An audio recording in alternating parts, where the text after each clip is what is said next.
So first of all, thank you for giving me the opportunity to present my research. So my research actually is on dance performances in Rwanda.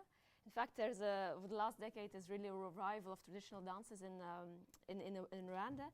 And I think this revival, it manifests itself specifically in the proliferation of dance troupes for young people, especially in urban areas and mainly in the capital, in Kigali. And so for the seminar, I will look at one of these troupes, which is called Inganzo Ngari. And it's nowadays in Rwanda has become a bit a model for the other troupes. It's considered as the best dance troupe nowadays. So I will mainly examine how this troupe, through its development and the way it reconfigures dance dynamics, succeeds in embodying what I will call the new Rwanda. But before talking about the troupe, I will give a brief overview of the political history of Rwanda, because else it's to be able to understand what I mean by this notion of the new Rwanda. So I'll first start a bit with giving some elements of the political history of the country. So I start with Precolonial Rwanda, so you have a bit a broad historical overview, especially because it's a complicated history with the whole ideas of ethnical divisions that have been very prominent in the country. So in fact, the exact history of the human settlement in what is now called Rwanda is not easy to retrace, and it's subject to a lot of controversy. Most historians agree that the first to occupy the country were the Troupe, which is a group of pygmy forest hunters and gatherers. Centuries later, Bantu-speaking people, agriculturists, would have settled in the country, and later they became grouped together as the Hutu. And there's a third group of pastoralists coming from the northeast who would have settled in the country later on. While the migration of these people, who named themselves Tutsi, has long time been presented as a sudden, violent, warlike invasion, nowadays it's rather presented as a long-term infiltration. And so it's rather assumed these days that agriculturalists and pastoralists have cohabited peacefully during centuries and assimilated elements the one from the other. And this is clear if you look at the fact that they have a common culture in Rwanda. So these three groups speak the same language. They have a common language, which is Kinyarwanda, and they have a common religion. So which shows that there has been a long process of assimilation and integration of their different cultures. By the 15th century, there were small states and kingdoms which developed, uniting both agriculturalist and pastoralist groups. And in the 19th century, these states became far more centralized.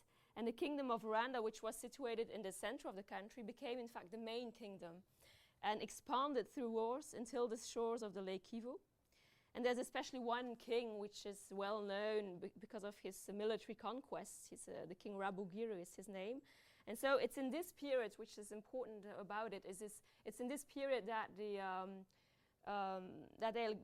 power imbalance between Hutu and Tutsi became very clear. Because before it was more like a kind of coexistence, but during that period, the Tutsi dominance became much stronger because the king came from a Tutsi elite, which constituted a strong hierarchy that had significant political and economic power. And so in this period, this power of the king and of the Tutsi elite became much more stronger. And so this king was treated as a kind of divine being, and all the people of Rwanda were expected to pay tribute to him, tribute which was collected by the Tutsi chiefs. And in fact, it's in this period that the term Hutu as such developed, because before the term as such was not used. So historians have when doing research on these notions, have discovered that in fact it's during that period that the notion of Hutu as such became in use, and regrouped all the agriculturalist people who were deprived of power. So in fact it's a notion which has more socio-political relevance than ethnical. It's in fact it designs all these, it designates all the people who are deprived of power, while the term Tutsi refers to the pastoralist people, but in fact it was used in that period to refer to those who have power. So it's in fact you can say that these two groups, Hutu and Tutsi, are more like divided because of their socio-political power difference than because of ethnicity. In colonial Rwanda, during the colonial period, I just have a few pictures of the residence of the king, and this is the famous King Rwabugiri, who was a very military king who had made a lot of conquests. So in 1890, Rwanda with Burundi became part of the German Empire. So, and the Germans did little, however, to change the social structures in Rwanda. The king continued to exercise his authority, and in fact they ruled through the authority of the king. So there was a kind of collaboration which developed between colonial administrators and the Rwandan king and Tutsi chiefs. And influence, which is quite important for that period, is that it was a period where racial theories were quite prominent. And so influenced by these theories, Germans considered Tutsi ruling class as a superior racial type because of their different origin, visible in their seemingly taller stature, thin limbs, and their refined facial traits. The Tutsi were considered as being closer to the Europeans. So there was even an idea that they were closer to the Caucasian race and hence superior. And so they favored very much the Tutsi elites. They strengthened the existing power imbalance, and so especially they make these kind of hierarchies much more rigid than they were before. Because before it was possible for a Hutu to become a Tutsi. If a Hutu became more richer, then he could become a Tutsi, which shows it's more like a kind of, it was more a distinction, social class than in ethnicity. After the First World War, Rwanda became part of Belgian territory. And so the Belgian government continued to rely on the Tutsi power structure for administering the country. But it more directly intervened in, for example, in agricultural production of the country, wanting to make the country profitable. And so it introduced forced production of coffee, which later on caused a lot of economic problems. But, and so the Belgians also further enforced the Tutsi-Hutu divide. For example, scientists came to measure the skulls and to show that Tutsi were more intelligent, etc. So these racial theories were even more prominent in that period. Each citizen also got a racial identification card, which defined one as legally Hutu or Tutsi. After first having favored the Tutsi in education and administration of the country, gradually a shift came, and especially the Catholic Church was responsible for that. So in order to have more converts, they started to favor, well, first they favored the Tutsi, but after a certain while, Tutsi elite as well got a bit resistant. And so then they shifted to favoring the Hutu, which was the majority. And so they instilled in them ideas on equality and rights for all. And I think these shifts is certainly one of the reasons which makes that the ethnic tensions in Rwanda became very strong. In the 1950s and early 1960s, so this is just a picture which quite nicely shows the racial stereotyping under colonial rule, which each ethnic group portrayed in their physical traits, which show that they are Tutsi, Hutu, or Twa. In the 1950s and 60s, so there was a kind of anti-colonial sentiment throughout Central Africa. And so there were ideas on African unity and equality for all that were promoted. And so the Hutu resentment of the Tutsi increased, and there was a Hutu emancipation movement. When the leader of this movement died, the Hutu suspected Tutsi of assassination, and there were large massacres of Tutsi. And this event, which is called the Rwandan Revolution of 1959, made thousands of Tutsi, especially the king and the Tutsi elite, flee to neighboring countries. In 1960, the first democratic elections were held, and the Hutu party won these elections. In 1961 saw the declaration of the first Rwandan Republic. And then again, Tutsi guerrilla troops staged attacks from the outside, and thousands of Tutsi residing in Rwanda were once more killed, an event which amplified the exile of Tutsi people. During this first republic, led by the Hutu president Kayibanda, Tutsi were strongly discriminated. And in 1973, the Habyarimana, there's also a Hutu president from the northern region, overthrew Kayibanda, and so the Second Republic was created. And although some initial efforts at redress were made, the discrimination against Tutsi continued in this period. In the 1970s, there was also a lot of violence in the neighboring Burundi, where here it was the Tutsi army which suppressed the Hutu uprisings. And so this enforced ethnic opposition in Rwanda, and it enforced the idea that Hutu people stayed really much, they remained very much, I would say, anxious about the possibility that Tutsi people would again take power. So because they saw in Burundi the same happen, so that threat, that remained a kind of threat that they could always come back and take power again. In 1990, the Rwandan Patriotic Army, it's a rebel group of Tutsi refugees in Uganda, because as I told you, there was a lot of Tutsi people who got exiled in neighboring countries. And in Uganda especially, there were in Burundi a lot, especially also in Uganda.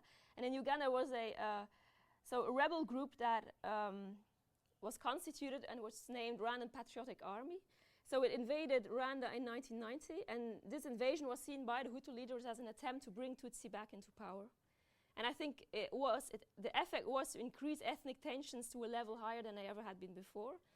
And the situation even worsened when the first elected Burundian president, Ndadaye, which was a Hutu, he was assassinated by the Burundian Tutsi-dominated army in '93. So this again gave the idea that Tutsi really wanted to gain power again.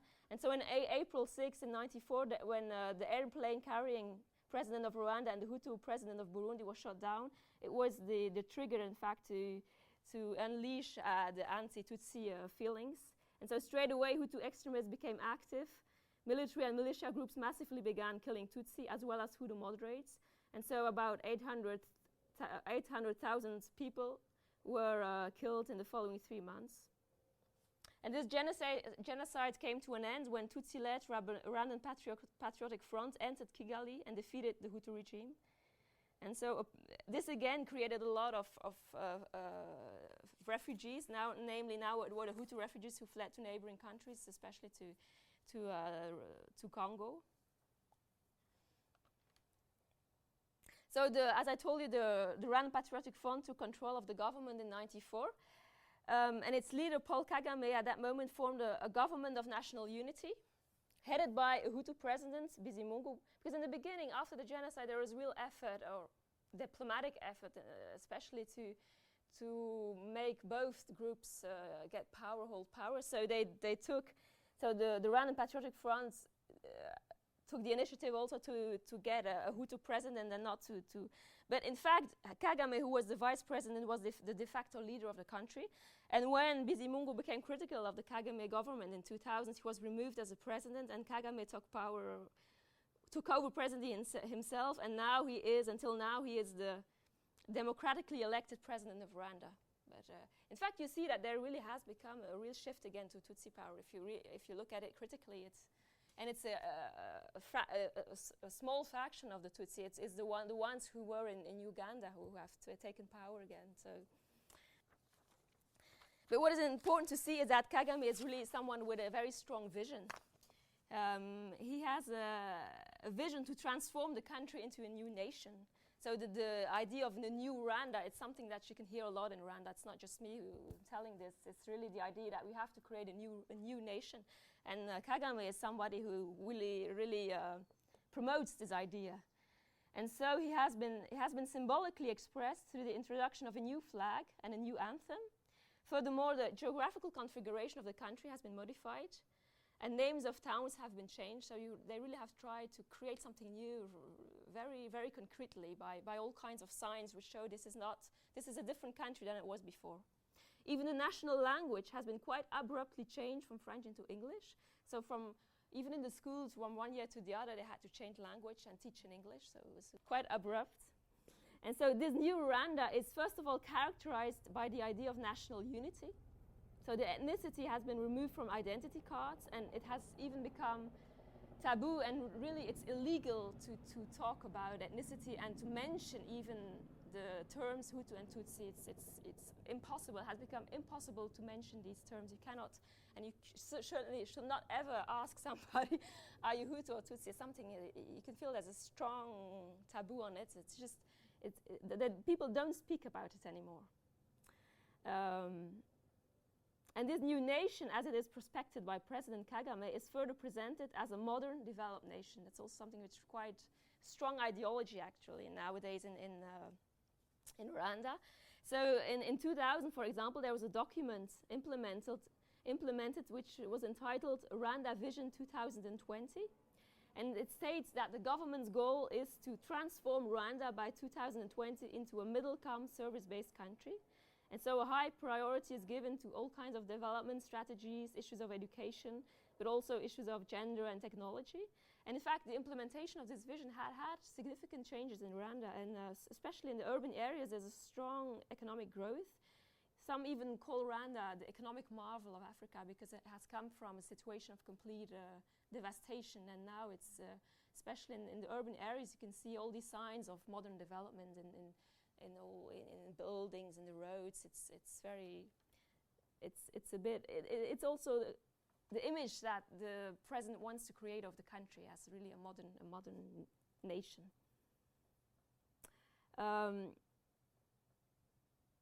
For example, also through a system of gender quota, gender is also one of the important elements in this new vision. And now Rwanda is is a country, I think, in the world which has the highest percentage of women in parliament. So through a system of quota, and so really they do a lot of efforts to make the image of a modern developed country. It's also a country with hardly any corruption. I think it's one of the countries with the least corruption in Africa. And the Rwandan cultural heritage is integrated in this undertaking to create a unified and developed Rwanda. Since 2003, for example, there was a system of traditional courts that existed before, which was a gacaca, and they have reinstituted that because it was not operative anymore, but they have reinstituted it in order to settle unresolved problems linked to the genocide. So the idea was that you should take real traditional elements to solve modern problems. So, and the whole vision of Kagame is that you should go back to the traditional roots of the country, to introduce in a new way to resolve all kinds of modern issues. For example, there's another traditional ceremony. There was a traditional name-giving ceremony for newborns, which is named Kwita Izina. And now they organize it, so usually it was just organized for human beings, for newborn babies, but now they organize it for the gorillas of the Virunga Mountains. So each year they do a ceremony to give new names to the newborn gorillas, and in fact it's to promote tourism and to promote the country. So you see they use tradition for other purposes than they used to be used for. And I think that the current revitalization of traditional dances in Rwanda, it's part of this endeavor to construct a modern Rwanda which is not cut off from its roots. Dance is one of the elements which is very well used for this kind of endeavor to create the idea of a modern nation which still is rooted in tradition. And it's very strongly promoted by the government, since dance performances are an obligatory part of most official ceremonies. So even though there are a lot of private troupes, but this is strongly promoted, this development of private troupes through the government. So I'll just give you a brief overview of dance in colonial, post-colonial and contemporary Rwanda to understand, so you can understand what has changed in the way dance performances are used these days. In fact, if you look at the dances during the Rwandan kingdom and the colonial rule, you have to make a difference between two types of dances. You had the dances that were linked to the royal court, and then the dances that were performed in the regions. So there were dances at the royal court, and there were two main dances. There's a female dance which is called Umushagiriro, which is a dance which was performed by girls and women of the royal family, or belonging to the family of high-ranking Tutsi chiefs. There were also some Twa women who did this dance. It was not only exclusively for Tutsi people, because the Twa, which were considered as the best dancers, also had troupes which performed these dances. So it was larger than that. And in fact, it's a dance which is characterized by I will show you afterwards, by a very slow tempo, stylized, gracious movements of the arms. And it's a kind of imitation of the gracious walk of the Nyambo cows. So it's our long-horned cows bred for their beauty, which are really a symbol of prestige in traditional Rwanda. And so there's a link between, there's also, because cows are used for bride price, so there's a kind of, the women also imitate the walk of these cows. And the culminating point of this dance is where the dancers put their arms up in the air, they put their arms like this, and imitating in this way the corns of the cow. There's also a male dance, so you have two dances linked to the royal court, the female dance and the male dance of the Inhore. And Inhore are men from high-standing families who were recruited in age-based groups for military training and general education. So they learned military techniques, but also oration and dance. And their dance, it's a kind of simulation of a battle. So it's dance with a spear and a shield, and consists of unexpected moves, stops, turns, and high leaps. So these are the Nyambo cows. You see, they did parades with these cows. This is a picture from the 50s, so they decorated them. And you can see women, when they do the Mushagiro dance, also they have these decorations on the head. And this is also a picture of the Mushagiri dance from the 50s, which was taken near the royal court. So this is the moment when they imitate the horns of the cow. This is a picture from of the male dance, the dance of the Inhore, which also from the 50s. So I said that you have the royal dances, but then you also have these a diversity of dances in the regions which were performed in community context. So they were called imbyino. They had another name than the royal dances. And they were performed at all kinds of social contexts, mainly family gatherings, for instance, at the name-giving ceremonies for babies, or also at marriages. And so these dances differ much more according to the region of provenance and are often linked to the activities of the people who perform them. So the ones that come from pastoral Tutsi are centered around image of the cow, and the ones that are performed by agriculturists display often agricultural activities like working with the how, etc. I'll just show you. All these are pictures from the 60s and the 70s. So this is a dance from the northwest of Rwanda. This is from the northeast, and this is from the north of Rwanda. Especially dances from the north and the northeast are very energetic and very close to the ground, much more than the royal dances. You can see the style is very different because these are more dances also that celebrate fertility and the earth, and so it's much closer to earth in the way they dance, and it's very energetic also as a dance. In post-colonial Rwanda, as I told you, there has been a huge exile of Tutsi people during after the colonial period. And so, so the dance in post-colonial period in Rwanda is characterized by a kind of waning of these royal court dances in Rwanda itself. Because of the exile of the king and the royal elite, these dances were also exiled and became mainly performed in Burundi and in Uganda. In Burundi, there were a lot of, especially because the king moved to Burundi, so the dances there were still alive there. I myself practiced the Rwandan dances, and I learned it in Paris from a woman who was born in Burundi and who has learned to dance with women who used to dance at the royal court, the last women who transmitted this tradition. I learned a lot this kind of royal Tutsi dances, and especially the female Mushagiri dance. And my choreographer in Paris, she gave me a video from the 80s when she performed in Burundi. So I'll show you. It's out of all these images that I have found. I did not find anything when it was still danced at the royal court. I didn't have any videos. So this is, I want to show it you so you can see the difference with the way Inganzo Ngari does these dances. So I'll have a look. So this is the female dance. There also is the male dance of the Inhoro, as I told you, which is more like a warrior dance. I will also show you a brief. Here I didn't have any. I haven't any images from Burundi. It's hard to find these kind of recordings. So I will show you something I found on YouTube. It was performed in Brussels in the 90s, but also from diaspora. It's mainly these dances were performed in diaspora because in Rwanda itself, these royal dances were not very much appreciated anymore. So I'll just show you a short fragment of these dances so you have an idea how they are. Because they always make these leaps. That's what I wanted to show you, which these dances well known because at a certain moment they make these high leaps. So I wanted to show you that. During the post-colonial period, so these royal dances were mainly performed in the diaspora. And in Rwanda itself, you had the creation of a national ballet in '74. And the aim was to show the diversity of the dances in Rwanda. And so while they did not ignore the royal dances, they still did it, but the repertoire existed mostly of the dances coming from the different regions of the country. And so these dances, which were not meant for stage performance, were staged at that moment. And so each dance was performed with its typical costume and with the necessary attributes showing the region it came from. And so it was not just a national ballet. It inspired also a lot of other troupes who developed, private troupes, which developed and which performed all of these dances in a kind of, the main difference was that it became staged now, which it was not before. I'll show you a brief fragment of the national ballet to show the diversity of the dances, because Inganzo Ngari groups all of these dances together. It's a fragment from the National Ballet in the beginning of the 90s. It was just before the genocide. So the end of the genocide caused the return of Tutsi living in the diaspora. They really wanted to reinvest their country, and so they had a huge dynamism that they invested in the country when they came back. And so they created also a lot of dance troupes. And in the beginning years, these dance troupes, usually they were separated. I mean, the Tutsi people created their own dance troupes. And so the ones that were living in Rwanda before also, but at a certain moment it became more mixed, along with the ideology of the country in that time, that this separation should be surmounted in a certain sense.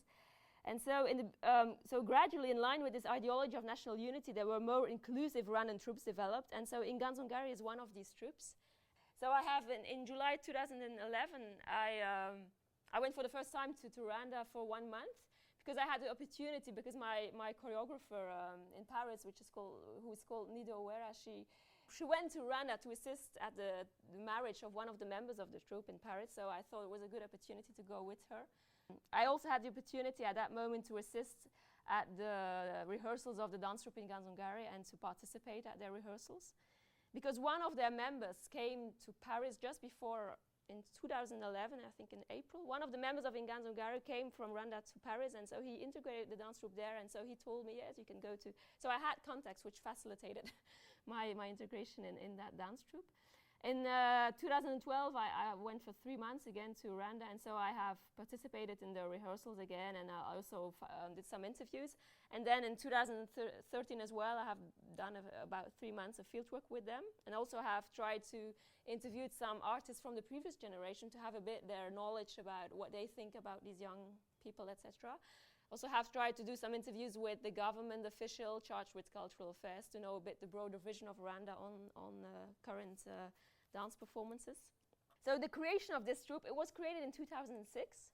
And in fact, the reason for it was I would say, a desire to break with traditional gerontocratic functioning of dance troupes in Rwanda. Because before, the dance troupes were composed of dancers and the president, which was not a dancer, but an older man, usually a man of an older generation. And so he controlled the functioning of the troupe, and also, most importantly, he took the lion's share of the earnings of the troupe, nearly the half of it, generally. And so it is especially this fact that provoked strong dissatisfaction among the very good dancers, who through their capacities and their talent and their engagement made these earnings possible. And so another factor for dissatisfaction was the limits imposed on their creativity by the president. And so the initiative to create this troupe in Inganzo Ngari came from young, educated diaspora Tutsi. It's one of the things that is striking in Rwanda, that these dance troupes nowadays are mostly created by educated people, young people, mostly university students who want to reinvest their culture. And so Inganzo Ngari is one of these initiatives, and it means, the word means large creation, so they wanted to reinvest their culture and to be creative the way they wanted to. In the beginning, it were those 4 Tutsi from diaspora who have created the troupe, but then they integrated other dancers from different origin and with different historical backgrounds, so also people born in Rwanda. And even I think there has been a kind of shift in the troupe, because in the beginning, the choreographer, one of the founders of the troupe, Tutsi from diaspora, and now it has become someone who is born in Rwanda. So they integrate more and more people who are also born in Rwanda. So it has become really a mixed troupe. The troupe has a very clear structure. There's a president and a vice president, but the president and the vice president are both dancers, or former dancers. So they don't dance anymore, but they used to be dancers. There are 2 choreographers, one for the men and one for the women, because it's half-half. The members are half male, half female. And so they organize training sessions and they create choreographies. And there's a real spirit of equality, I would say, in the troupe. Well, there are clear leaders. There is considerable openness for discussion and debate. After each rehearsal, they come together to debate, to see if there are any problems, etc. And also on a financial level, the earnings of the troupe are distributed among all members in terms of merit, advanced dancers getting more than beginning ones. Because I danced with them, and they wanted to pay me also. They said, oh, you dance like us, we should pay you. And it was really, there was something really, they're really strong into that, this kind of new ideology of equality, and we should give everybody its share. And so the troupe has quite rapidly evolved. In the beginning, there were only about 10 people, and because they have attracted all the best dancers of the different troupes, because it were those who were most dissatisfied, and so they got all the best dancers. And so that's why their initiative got quite a lot of success. So in the beginning there were only 10, but gradually they have grown, and now there are about 60 members. And it's considered as the best dance troupe in Kigali, and the whole of Rwanda even. And it even competes with the National Ballet, because since the genocide there is not a national ballet anymore in Rwanda. What they usually do is when they need a troupe for a national performance, they just take the best dancers from the different private troupes and they make a kind of ad hoc national ballet. But what happens nowadays is that sometimes they invite Inganzo Ngari for doing these national performances instead of using this ad hoc national ballet. So they have become they compete with the national ballet, and their relations are difficult with the ones with, especially because the National Ballet is still, when they make this kind of ad hoc performances, it still are these kind of older people from the older generation who organize this, and so there's a bit of conflict with the president and of Inganzo Ngari, because they have a different kind of functioning, and so you can feel that there's a different ideologies behind, so it's a bit conflicting. In 2010, there was a book published entitled Rwanda, the Rising Star. So it's a bit the whole ideology of Rwanda to show how they have developed. And in this book, where the major achievements of the country were showcased, Inganzo Ngari was presented as the example of the liveliness of Rwandan cultural heritage. So they have really become the troupe which is the example of what dance is these days in Rwanda. It's our, I would say, kind of semi-professional troupe. They do a lot of performances, about 4 or 5 a week, mostly for marriages, but also, as I told you, on invitation of government functions or even national things like the name-giving ceremony for the gorillas. They have been performing for these things. And they train twice a week for about 2 hours. And each year they also organize their own dance show where they present their troupe and its creations. But it's semi-professional because most of the dancers have another occupation. So mostly they work or they study, except for the singers, which are mainly Troupe people and who they only live from their profession as a singer. But the dancers are generally, they're very from a different social class. The dancers are mostly more educated people, young students, and so they study or they just start working. And Inganzo Ngari has really changed, I think, the dance performance in Rwanda, and so this is the main subject of my research, is to look at the way they have changed the whole repertoire and the way of dancing. I think one of the most remarkable things for me when I was in Rwanda was to see that these young dance troupes have no contact with dancers from the previous generation. The choreographers of Inganzo Ngari, they are not older than 35, so they're young as well. And in general, one can no longer see older people dance in Kigali. The idea is that dance is for young people. And so it's for the youth dancing. So mainly they compare themselves with other troupes of people of their own age. They do not compare themselves anymore with people from the previous generation. So there's really a kind of generational rupture, which is very strong. It's not only in dancing, it's general. It's certainly due to the genocide that there really is a kind of generational rupture in Rwanda, and the older generation has lost its authority because of what happened. And so the young people really, there's a strong dynamism, and it comes from the young people who in a way, they have taken over things. And so in Inganzo Ngari, you can see the way they have reconfigured the repertoire. So they have adopted the existing styles of the troupes they have been trained in, because they had been trained in former troupes, so they have kept that.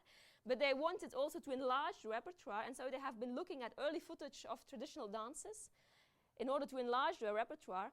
And so in the beginning they said to me, oh, we have been looking at very old videos. I thought it must be very old, so I asked them, can you show me these videos? And it turned out to be things from the National Ballet from the beginning of the 90s.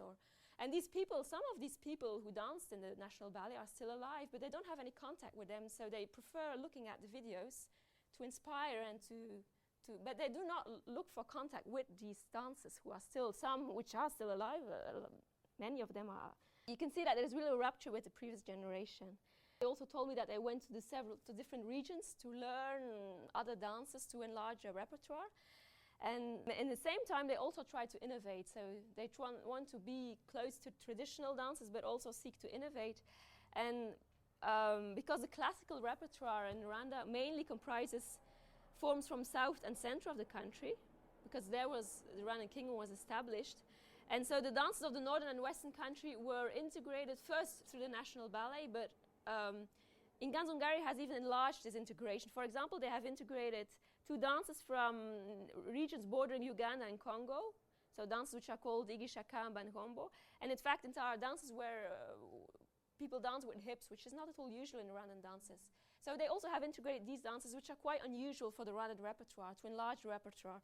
And so they also have introduced even dances from neighboring countries, because in 2007, Rwanda became part of the community of East Africa, and so they have, in line with this, they have introduced also dances from Uganda and Burundi sometimes, and especially when they have to, for example, I've seen sometimes they have to dance for when there are meetings from the East African community, and so there are people from Uganda, Burundi in the performance. They will do these dances also to please the public which is watching. And I think also by emphasizing the difference between these countries, what they want to highlight is the unity of Rwandan dance in its diversity. So beyond its ethnic connotations, it's really in line with the current political ideology to show the Rwandan unity in its diversity, but without showing the ethnicity linked to this diversity. Just like it's showing diversity by putting aside the whole background, social-cultural background, ethnic background. It's just the diversity of different forms that they want to show. They gave a show in 2011, and they made themselves, Inganzo Ngari, they made themselves a DVD. So I show you the introduction of the DVD because it's the way they present themselves.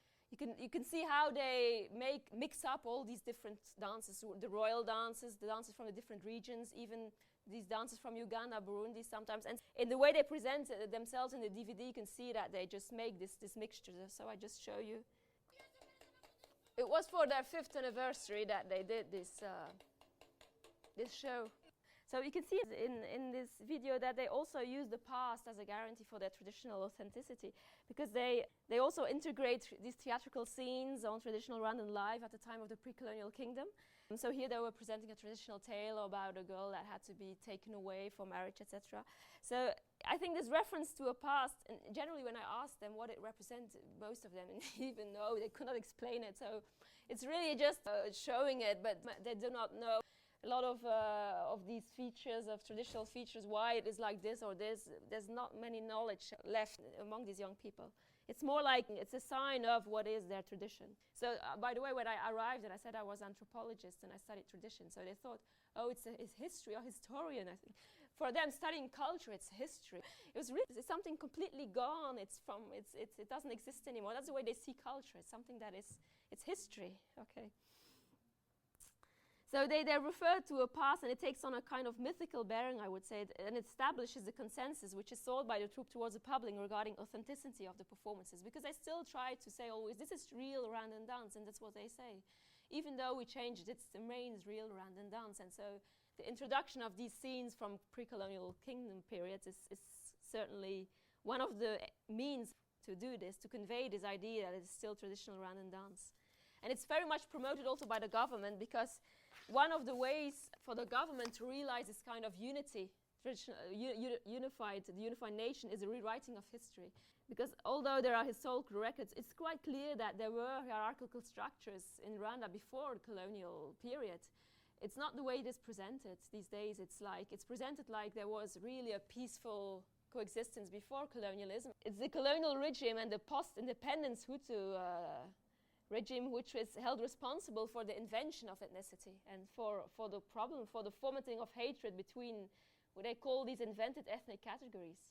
So it's very categorical, because I think there were clearly differences. There were Hutu and Tutsi groups before, even though it's absolutely true that in the colonial period it became much more racialized and opposed into completely different groups. But nowadays it's presented as if it's really an invention of colonialism. And there's a kind of idyllic representation of the pre-colonial period. Inganzo is completely into this, and they present this kind of ideology in a very clear way. And I think this need to maintain a link with the past also grounds artistic creativity of the troupe.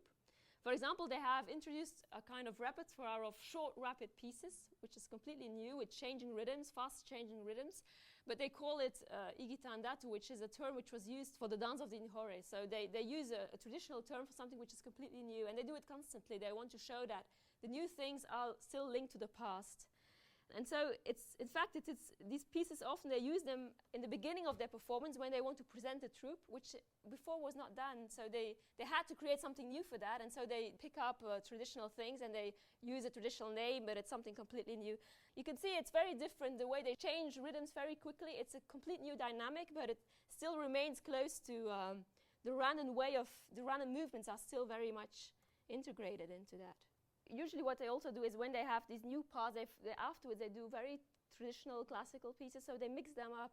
And even in the new creations, they will introduce traditional forms like this kind of lateral movement of the torso, which with this arm movements, which alternates between stretch and relaxed position. They will keep this, and then they introduce very fast turns and stylized arm postures where they remain in the same, which was never done before. Normally you didn't just stop the movement and make this kind of posture. So they introduce very modern, new features into the traditional dances. And also in the whole, there's a kind of tension which is quite striking in Inganzo, because, as I told you, the singers are mostly Twa people, which have hardly any education, and so their songs, they remain very close to the traditional songs, but the dances have very much evolved and changed, and the dances are done by young, educated people. And because before Twa people also danced a lot, but these days they cannot dance anymore. They're not accepted because they didn't evolve in the same way, and so they're a bit put behind, much more marginalized than they were before, I think. Also, the tradition in the costumes, they will use very traditional, this kind of traditional costumes for women, and then they also have made these now new dresses, European-inspired dresses, so they mix these things also together. And I think that the idea is there's a kind of dynamic assembling the old and the new, where the differences which the dances contain with regard to their regional origin, their ethnic roots, their sociocultural context are completely flattened out. So it is not important anymore. It's just using these differences as a sign of Rwandan identity, unified in its multiplicity. And it's really much, they play with the contrast between forms to have something beautiful. That's what the main issue is about. And it's not more about showing this dance with its traditional function. This is not what it's about anymore. The dance dynamics as such change a lot, I think, because there's a great emphasis put on aesthetic and spectacular aspects of dance these days, which was not that much the case before, and especially not because I have learned Rwandan dances in Paris with this woman who has really remained much more into the older style.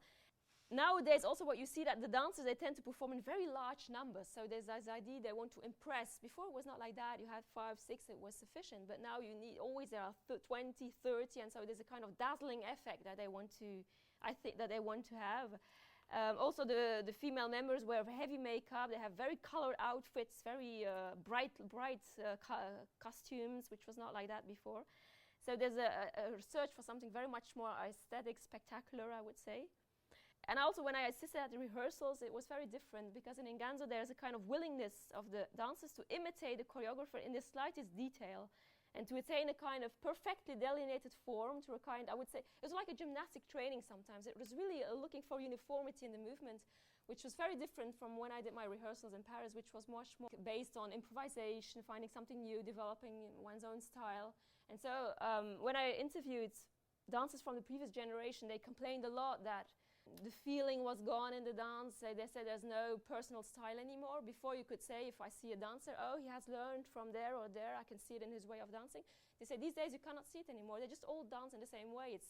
There's a kind of uniformity which is looked for in these dances. So this spontaneous improvisation as well is much less, because even in the performances of this small dance troupe I'm in Paris, they just improvise on stage, and it often happens, and it's like that. And here then in Inganzo they never do this. Or if they do improvise, it are rehearsed improvisations, like improvisations that they put on stage.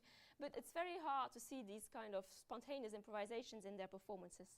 For example, my choreographer in Paris said about these dancers that they are good dance technicians.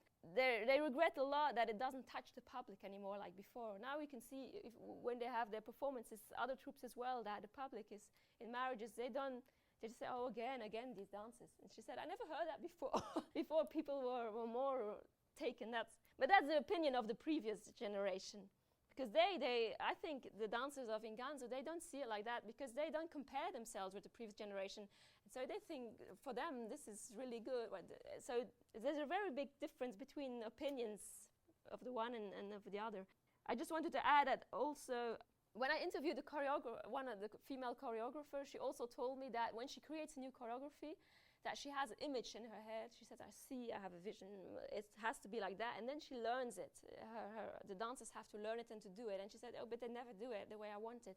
While the creation in my dance troupe in Paris was different. It comes more out of improvisation. So there's a whole different dynamic which is developing in this troupe. Also, the aim is much more, I think they are very much entered in a kind of market logic, I would say, because when I interviewed some of the dancers and I asked them what was their main reason for entering the troupe, and they said financial, because it's well paid.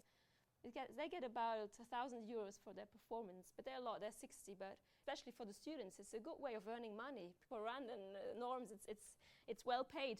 So that you have really this kind of market logic of we have to do something which pleases the public, and then we get paid for it. So, and they do these performances 5 times a week, and sometimes it gets a bit automatical. It loses some of its, I think, improvisational dynamics. And recently they have also accepted a proposal from a pop star, a Rwandan pop star, to dance with them in one of her tourneys in the country. Can I show just maybe this for the last thing? So, and there you can see that they have introduced some elements from Rwandan dance, but all kinds of other things as well. So you can see that they really also are influenced by the whole mass media, I would say. They did not tell me. They told me that they were inspired by Chinese dances, by folkloric Chinese dances, especially in the brightness of the colors, the costumes, the uniformity.